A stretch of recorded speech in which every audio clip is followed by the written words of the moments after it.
Le poisson papillon, Microgéophagus ramirezi, est un petit cyclidénin très coloré connu également comme Papiliochromis ramirezi ou Apistogramma ramirezi. Le ramirezi présente un corps ovoïde avec de magnifiques couleurs jaunes, orange et bleues.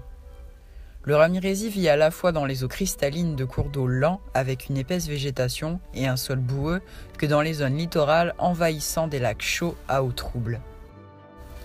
Une lumière indirecte sur le ramirezi révèle mieux ses reflets irisés, jaunes et violets. À la différence des autres cyclidés du même groupe qui déposent leurs œufs sur des roches, ils pondent dans un trou creusé dans le gravier. C'est une caractéristique de la tribu Geophaginae. L'espérance de vie est estimée à 3 ans. Originaire du bassin du fleuve Orénoque, le rami se rencontre dans les llanos du Venezuela et de la Colombie, c'est-à-dire une région géographique de plaine de l'Est colombien et du sud vénézuélien. Les spécimens types ont été capturés dans les savanes du Venezuela entre la ville de Palenque et de la Meta River. Cette zone géographique couvre la région naturelle appelée Orénoque et une partie de la région Amazone. C'est une vaste prairie de plaine tropicale située à l'est de la cordillère des Andes, et il s'agit d'une écorégion des prairies inondées et d'un biome de savane. Toutefois, certains spécimens sont connus pour avoir été capturés dans le Rio Purus au Brésil, un affluent du fleuve Amazone situé à quelques distances de l'Orénoque. Ainsi, en 1966, Luling a découvert ces poissons dans le système de Mamoré en Bolivie, vers Mainquén. 2 ans plus tard, en 1968, Fisher a trouvé ces poissons papillons au Venezuela dans le bassin du Rio Guácaro. Le changement climatique dans les llanos est extrême.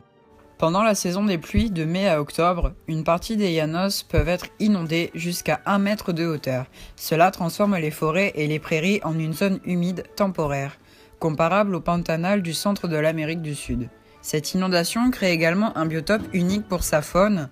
La région abrite environ 70 espèces d'oiseaux d'eau, y compris l'ibis rouge, une grande partie de la distribution du moucherolle à la barbe blanche est dans les llanos et on y trouve le fameux capybara, le plus gros rongeur du monde, dans la région du Los Llanos au Venezuela. De nombreuses souches du Microgéophagus ramirezi ont été développées en Asie pour l'aquariophilie. Il s'agit notamment de nombreuses formes colorées comme la version xanthique Gold, une variété atteinte de xanthisme, ainsi que des variétés à grandes et longues nageoires type voile. Beaucoup de ces variétés souffrent d'une baisse de la fécondité, des problèmes de santé ou de soins au convent réduit en comparaison de spécimens de type sauvage, devenus difficiles à se procurer en magasin aquariophile. Les origines géographiques et climatiques, le climax des llanos, instruit sur la nature de la maintenance du ramirezi, il tolère de nombreuses conditions en aquarium, ce qui participe encore plus à sa popularité, en plus de ses superbes coloris. Ainsi, un pH de 4,8 à 6,8 est idéal, mais les poissons d'élevage supporteront tout autant un pH supérieur à 7. La dureté totale de l'eau, le GH, est assez peu important, sauf pour la reproduction, pour laquelle il est souhaitable de le maintenir en dessous de 10.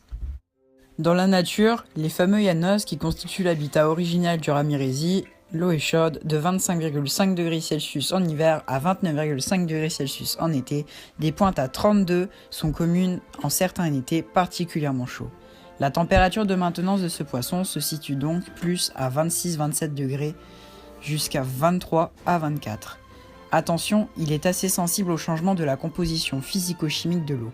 C'est un poisson qui reste assez fragile, surtout les variétés trop sélectionnées qui ont encore fragilisé cette espèce sur le plan génétique.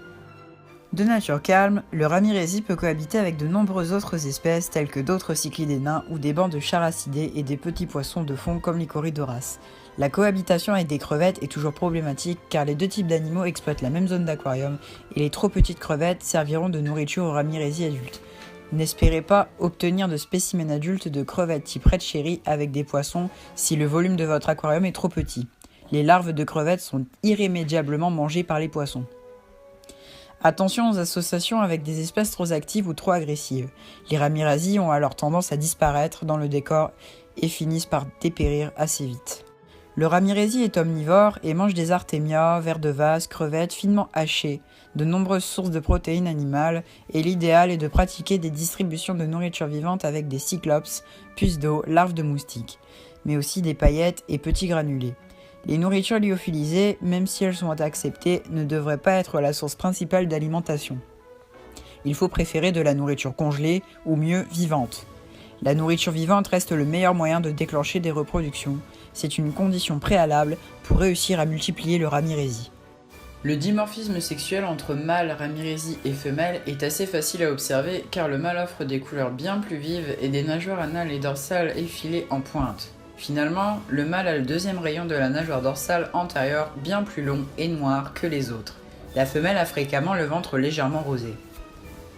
Pour provoquer la reproduction, distribuez la nourriture vivante, vers de vase, daphnie, etc., en instaurant parallèlement des changements d'eau avec de l'eau neuve, osmosée de préférence pour adoucir le milieu. Dès cet instant, le mâle devient assez territorial dès les préludes de la reproduction entamée. L'espèce forme des couples monogames et avant le frai, les mâles ne tolèrent pas les autres mâles. L'espèce est connue pour pondre de petits œufs adhésifs de 0,9 à 1,5 mm de diamètre sur des pierres aplaties ou directement dans de petites dépressions creusées dans le gravier. La taille de la couvée typique pour l'espèce est de 150 à 300 œufs, mais avec des poissons âgés, surtout la femelle, des pontes jusqu'à 500 œufs ont été rapportés. Les œufs écloront en 40 heures à 29 degrés Celsius. Il en faut de la chaleur. Les alevins du Microgeus ramirezi atteignent le stade de la nage libre après 5 jours. Les larves ne sont pas en nage libre pendant 5 jours, mais une fois ce délai dépassé, les alevins sont escortés par le mâle ou la femelle en groupe dense pour se nourrir d'infusoires, de paramécies ou de poudre destinée à l'élevage des petits poissons. Et à bientôt pour d'autres ISP. Allez, ciao!